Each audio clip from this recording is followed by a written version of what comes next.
tassa bhagavato arahato samma sambuddhassa. Namo tassa bhagavato arahato samma sambuddhassa. Namo tassa bhagavato arahato samma sambuddhassa. Buddhang dhammang sanghang namasami.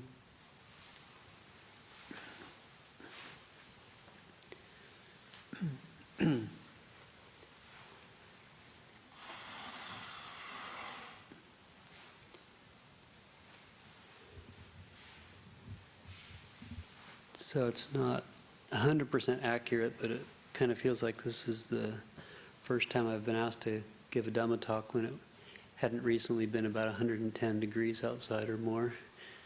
And I did just go look in the office out of curiosity, but it was not even 80 degrees. It was still in the 70s. And so I've noticed just the last few days sort of has the feeling of fall for the first time after a really long, hot summer. So it's quite refreshing. And just that word fall was sort of, I think, when I was thinking about what I might speak about today, that was one of the words that came up, but not in the term of being autumn, but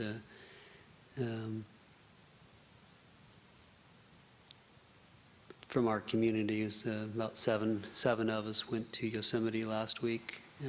5 people from here, and Ajahn Siddhanto and Scott from the Portland area brought Ajahn Siddhanto down, so a bunch of us were there doing some camping and hiking, and just sort of, it's a nice environment. We're just sort of bonding with each other at a different, outside the monastery, a little more relaxed environment than being here.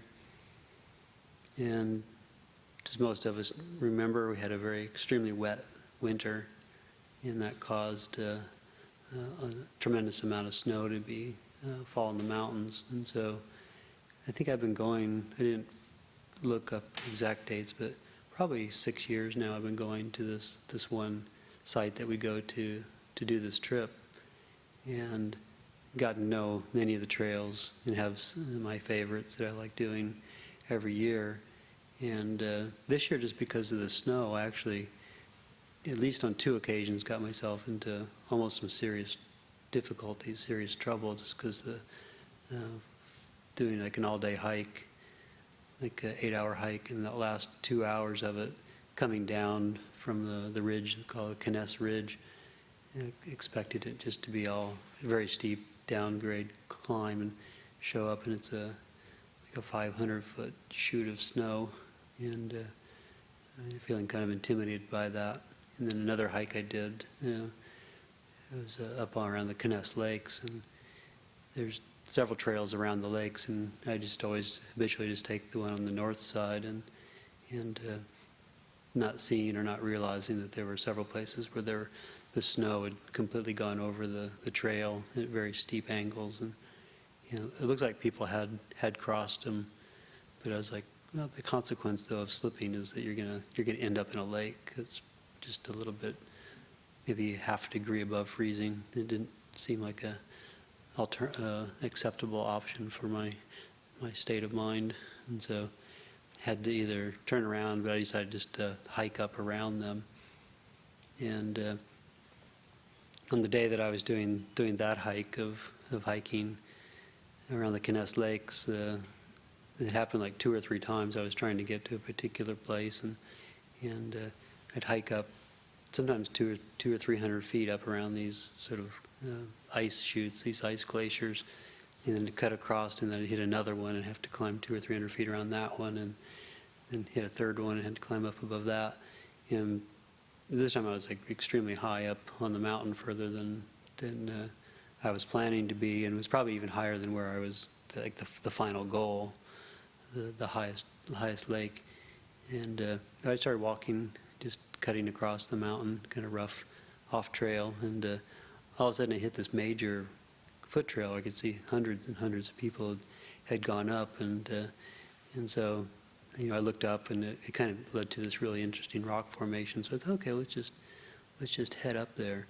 And the very bottom part was really steep, and was going up is actually easier than going down. So like heading up wasn't a problem, and you just have to a little bit upper body strength sometimes to get over some boulders, and so I didn't have any kind of problem with that. And then the middle part, which is the longest section, I felt very, very comfortable in that, even though it was very steep. And then I kind of got up to the very bottom of what's called North Face, and really, it's a climber peak. If you're going to do it, you really have to have climbing skills with ropes and helmets and all of this. And so I got up there, and it was just around noon, so I stopped, and there was actually this really beautiful little platform, probably like 10 feet wide by like 20, 30 feet long. And so I just sat down, meditated a little bit, and pulled my lunch out. And then just as I was finishing my lunch, these rock climbers sort of popped over the edge, came down, and which is kind of intimidating because they had all the ropes and helmets, and kind of greatly felt out of place. And this was really, really, really high up on this mountain. But I remember as I was climbing up, when I got to a point where I was like, it was starting to get a little steeper, and so the very top part was probably the scariest part for me. And I remember the part of my mind was asking, why are you doing this? Why are you all the way up here on the edge of this mountain? And because in situations like that, it's not inconceivable that a rock could come loose. There could be a miniature earthquake, and actually the entire hillside could just collapse. And it's like, why am I doing this? And it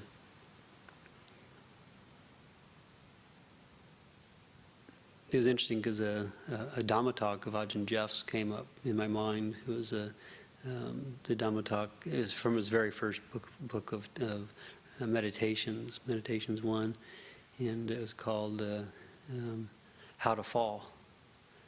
This talk came into my mind, and I didn't actually at the time remember what was in the talk, but I remember the title, and I was thinking to myself, this is not actually the time to learn how to fall when I'm this far up. And at the time, I didn't know anybody else was even around in the area, so it was like, and nobody even knew that's where I was going. So I was like, yeah, this is not the good time to learn how to fall. And so, I kind of took that as a Dhamma reflection, and thinking about that in terms of, when is the time to learn how to fall? And 2 days earlier, Ajahn Siddhanta led a group of us up to we call the Kness Ridge, and it's a 2,500 foot elevation gain, and top part of it is fairly technical. You don't need a rope or anything, but if you didn't know exactly where you're going, it can be kind of scary.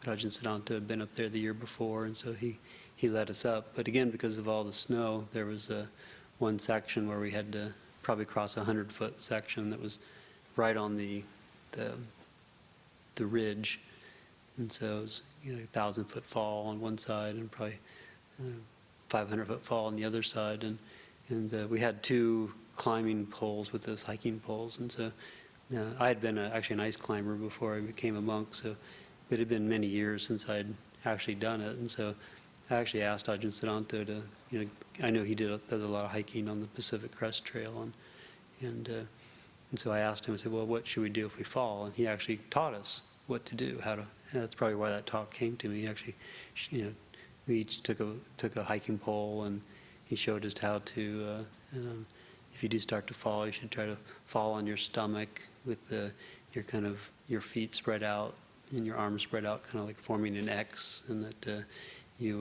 actually with your hands, you have the hold of the pole kind of close to the base, maybe 5 or 6 inches from the very tip, and then the other one just a couple inches above that, maybe like 6 or 8 inches above that, and you try to dig the pole into the ground as deep as you can, and then with your feet stuck out, you try to just make some sort of purchase into the snow to prevent you from just keeping on sliding. So you're just trying to create as much friction as you can.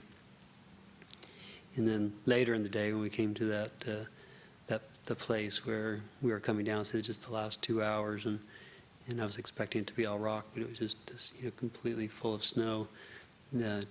Again, two sort of very experienced climbers came back, and even they, it's like when they came to it, they were 100% confident and had all the right gear, but they put their helmets on when they started walking down this, and they had climbing ropes, and they actually took the ropes off, and I was watching them, and they put them on their backs and tied them on. So it's like, and the theory is if they did slip, they would just fall onto their back, and then all the tension of the ropes would prevent them from sliding. It would dig into the snow.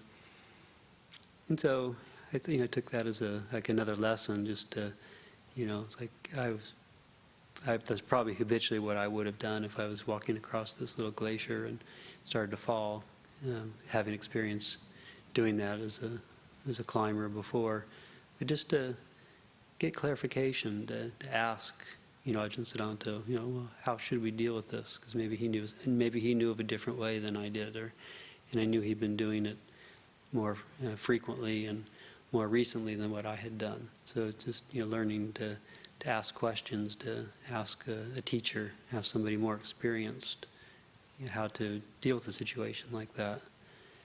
So that was like the first thing of learning how to fall is to when recognizing when it might happen, and finding out, discovering who's maybe has some experience, and then learning. And I think actually Ajahn Siddhanta even suggested before we started walking across for each of us to try it, to do that. So that's the other thing is practicing with it, practicing with falling and how to stop, how to arrest ourselves. And in the Dhamma talk, I did go back and read it. I was curious to see what Ajahn Jeff had said about how to fall. Of course, he always usually brings things back to the breath, and so it's like just even this meditation that we just had. It's like hopefully all of us sort of had an intention before the meditation started. It's a good place to start. Just Poor Sumedho always talks about with mindfulness that it needs an object. We can't just we can, but it's more helpful to sit down and to meditate and have a not necessarily a goal, but just to have an object in mind, to set the intention that, okay, I'm going to do awareness of the body, or awareness of breathing, or I want to do an hour of loving kindness meditation or contemplation of the 32 body parts. But if we just sit down and say, okay, I'm going to be mindful for the next hour, the mind is probably going to wander off, and it may not be as beneficial as it could be. So it's good to, really at the beginning of the meditation, just to set yourself up for success, to actually have that intention. You say, okay, for the next 45 minutes or hour, however long we're going to sit, just to determine that, like, okay, I'm just going to watch the rising and falling of the breath, maybe watching it at the nostrils or the chest, or the rising and falling of the abdomen, wherever we have practice, wherever we want to or feel like we'll be able to do that for the hour, just to set that clear intention. And then Ajahn Jeff says, it's like when the mind wanders off. And he said, okay, right there's a Dhamma lesson. He said it's not. I didn't say if the mind wanders off. It's when the mind wanders off. So it's like expecting that we are going to fail, that we are going to have an intention, we want to follow through with it, but just know that unless we have extremely good meditation, good concentration, it's highly likely that the mind is going to wander off at some point, and just to learn how to catch that. And he said, kind of the skill of a meditator isn't so much that they never wander off, but when they do, they can bring it back easily, because they can catch it almost immediately and non-judgmentally, in a non-critical very peaceful way, just sort of, okay, that was not the meditation I wanted to do. I didn't want to be thinking about tomorrow. I didn't want to be planning or worrying, whatever it is that our minds do. But just as soon as we can catch it, like, okay, back to the breath. And, training ourselves to be able to do that is one way Ajahn Jotipalo also talks about it, like in a different place, was just being more efficient with the meditation. I think sometimes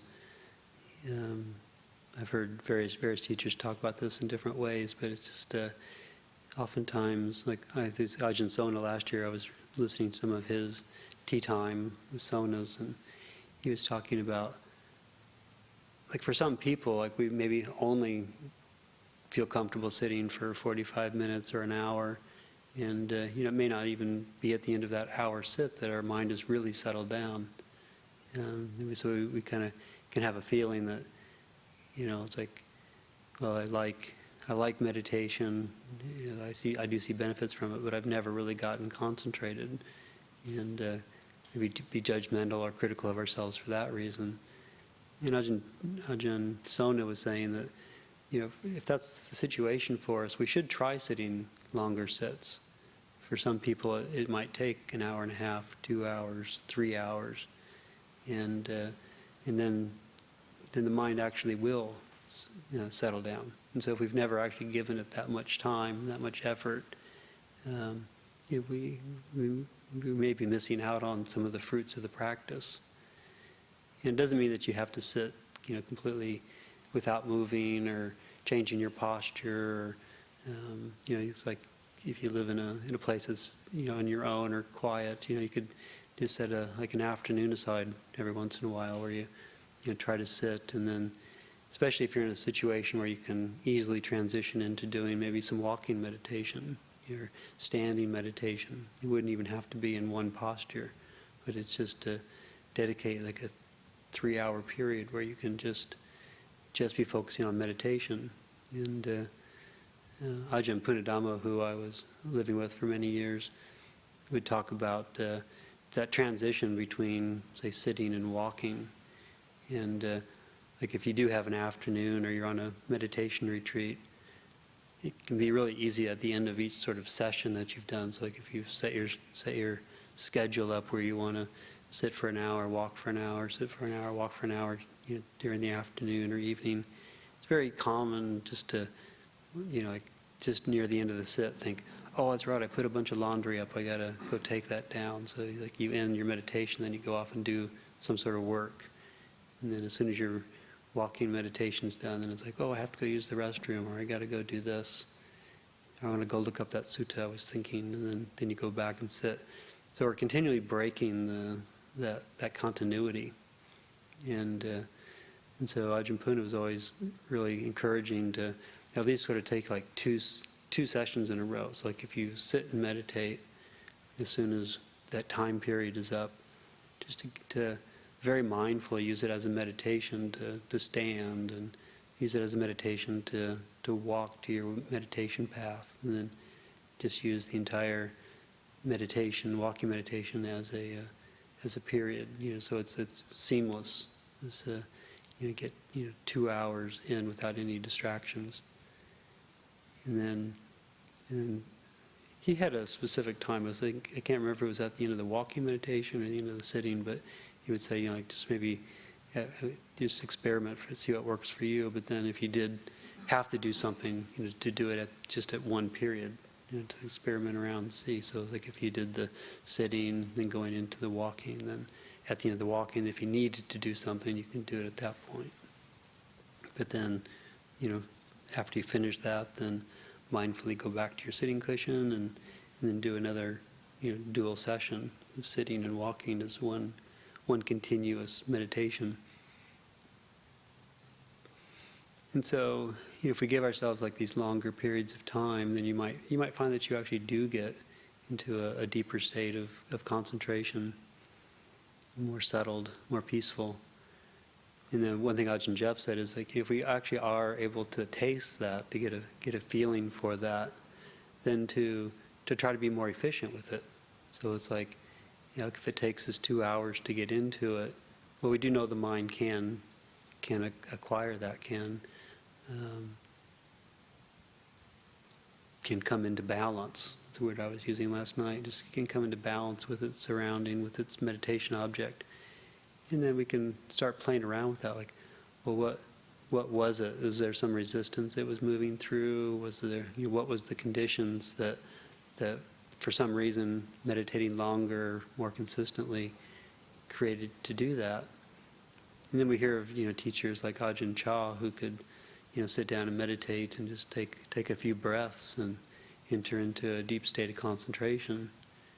Well, if this winter we just read Ajahn Chah's biography, and it wasn't always that way for him. So it wasn't something that he had to work at it. It was something that he did become more efficient. He did receive the benefits and continued to train and to work with the meditation.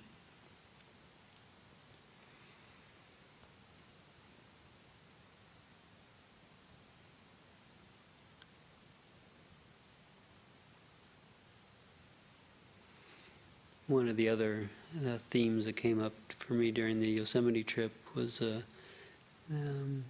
just changeability.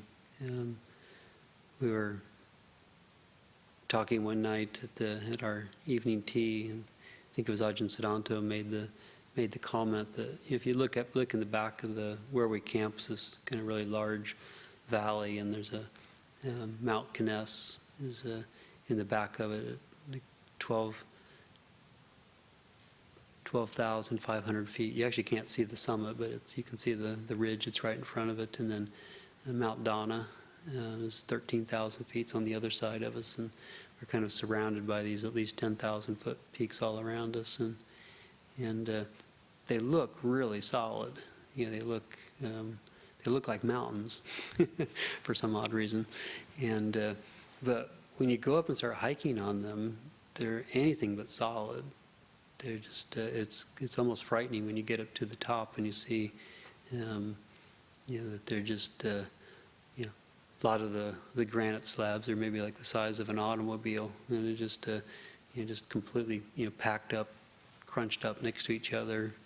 Maybe they haven't even it was a large mass at one point, but it's just because of the extreme cold and wet in the wintertime, the expansion and contraction, that the rock is all cracked.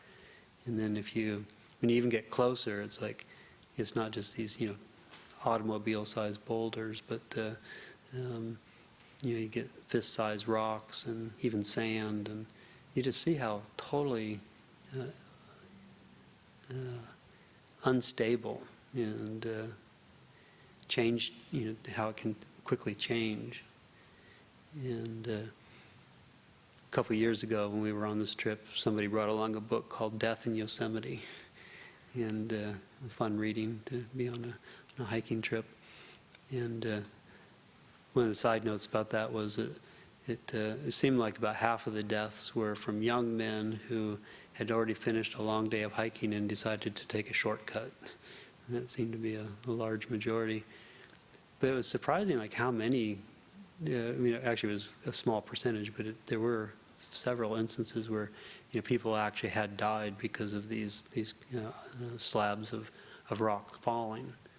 And so when you are out there, you kind of see these huge slabs of rock, some of them like as big as a house, seeming like a half mile away from the mountain. And it's like, who carried that over here? It didn't. Nobody carried it over there. And so as you're walking along, sometimes you do really strongly get that impression that, okay, this is not stable. This is not necessarily safe. And I mentioned a morning reflection the other day that one of the monks, his brother-in-law was there and has a not quite a one-year-old baby, and he's a school teacher, and there was some fires. They're kind of on the east side of or west side of Yosemite, and so I think there's like 3 still major fires kind of burning in that area. But just about a month ago, one broke out, and he was telling me it started 14 miles away from his house, and it was when these extremely fast moving fires, and it actually sort of like went underneath the trees, just like burning the grass and all the underbrush, and came up right to the edge of his house. And fortunately, the fire department, the CDF, California Fire Department, were using their property as a base. So it's like that's where all the fire trucks, where they were all using all the, as a command post for stopping the fire. They used his piece of property, so he was lucky because they stopped the fire there. But because they burnt such a large area, and if we can even hear right now, it's just, California can be very windy, and so I've known this person for a couple of years now, and his voice did not sound like his normal voice, and I was asking if he had a cold or something, and it was just the ash from the fires, and so he said he's also a meditator, has a very serious practice and holds Dhamma very dear, and he just made the comment of something to the effect of like, it's like impermanence is everywhere. It's just so obvious to him, and that really struck me, because it's like, even being a Buddhist monk, where things can be fairly consistent, we have a routine, a schedule. You pretty much know how your whole day is going to be scheduled anyway, and and not that many risks maybe, like living in a monastery, and things can just seem quite stable. But for him, I could see like being in the world and having a job and not knowing job security, if it's going to be there, or just how this beginning of a new school year, so there's change. The students are all new to him, so there's change. Having a 1-year-old child, so everything he's known about being married and being in the world now that he's a father, that changes. And he was commenting about how when he sees his students now, his ex-students, old students, and they see him with his child and his baby, they're all kind of like, where'd that come from? Whose child is that? He's like, it's mine. So it's like people are seeing him differently. So there's change there. Just his environment, seeing the landscape, going from probably beautiful trees area to all of a sudden this forest fire comes through, but also kind of probably understanding that after the winter, the next 4 or 5 years will probably be, the whole landscape will be transformed, hopefully back into growing plants that'll be probably even healthier than it was before. So it's just really seeing the change. And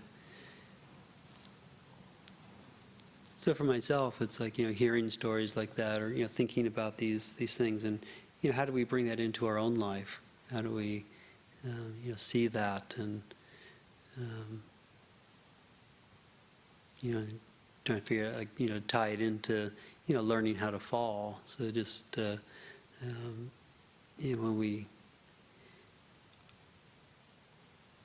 to not seeing falling actually as a problem, as a difficulty. It's like what Ajahn Jeff was saying, that, learning to just expect that things are changing, that things aren't going to be the way we expect them to be, to see things as not self, impermanent, to see things as dukkha, and then to learn how to be okay with that. That's one of the, I've been talking about again in the morning reflections as well, about just being really struck by Ajahn series reflection, the last talk he gave, just about actually learning to have fun with dukkha. And, actually, I think it's a really powerful statement to, kind of opening up to it, just, seeing the trying to understand it, to try to learn how to feel it, to be with it, not push it away. Because if it's something we're having fun with, we're not going to push it away. And so if we can learn to, this is part of reality. And so, why can't we enjoy it? Why can't we have an active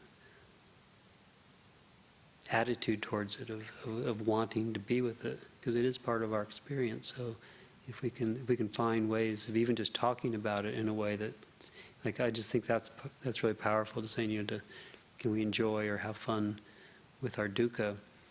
It to me, it just takes away that whole sense of wanting to push it away, wanting to get rid of it, because that's obviously is how we deal with pain, deal with unpleasant issues or situations. If we have ideas or views and somebody shuts us down, or maybe it does something disrespectful, or it hurts. And so there is this sense of, we don't want to hurt. Nobody wants to hurt. I think it's a survival instinct. And so, but oftentimes just because something hurt doesn't mean that it's going to harm us, or doesn't mean it's going to kill us. And if it is part of our human experience, then is there a way to talk about it, to think about it, to learn to be with it?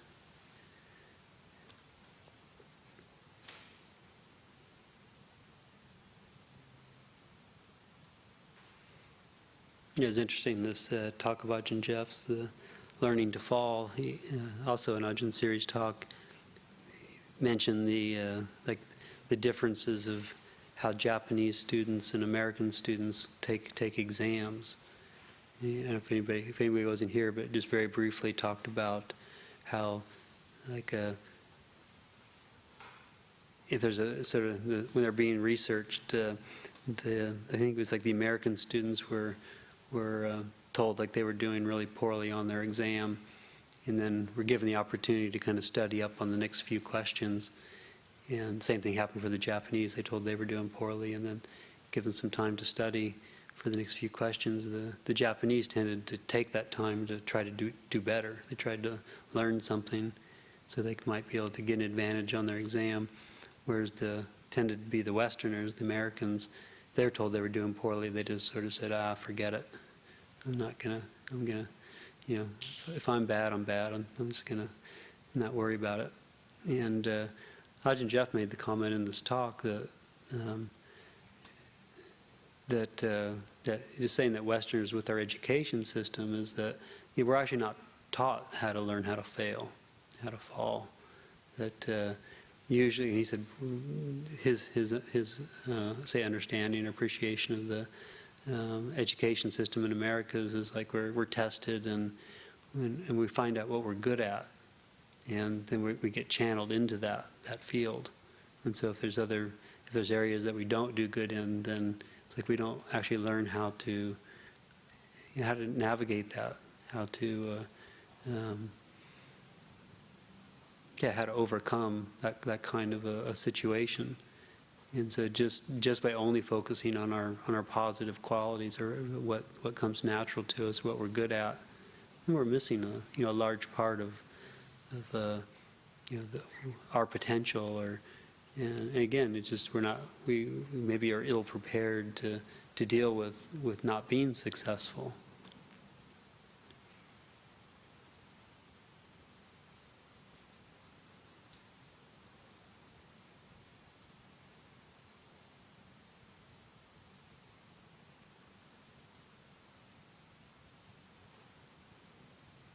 So I guess just in conclusion, I think I think it's a really important aspect to look at, is seeing how we do, just what is our relationship to failure, to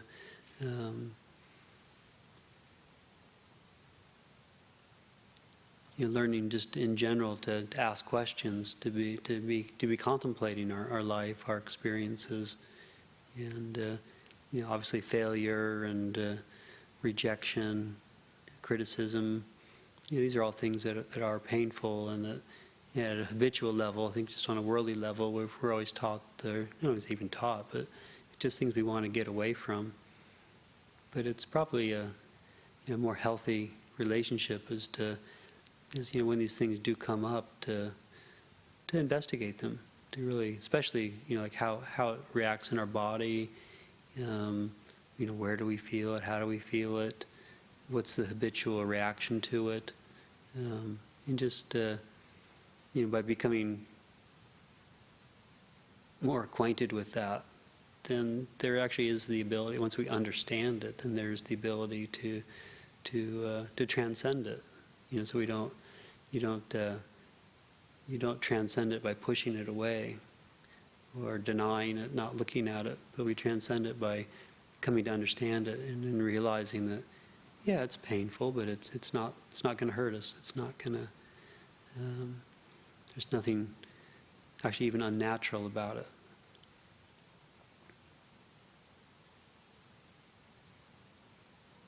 So I'll leave that for our reflection this afternoon. And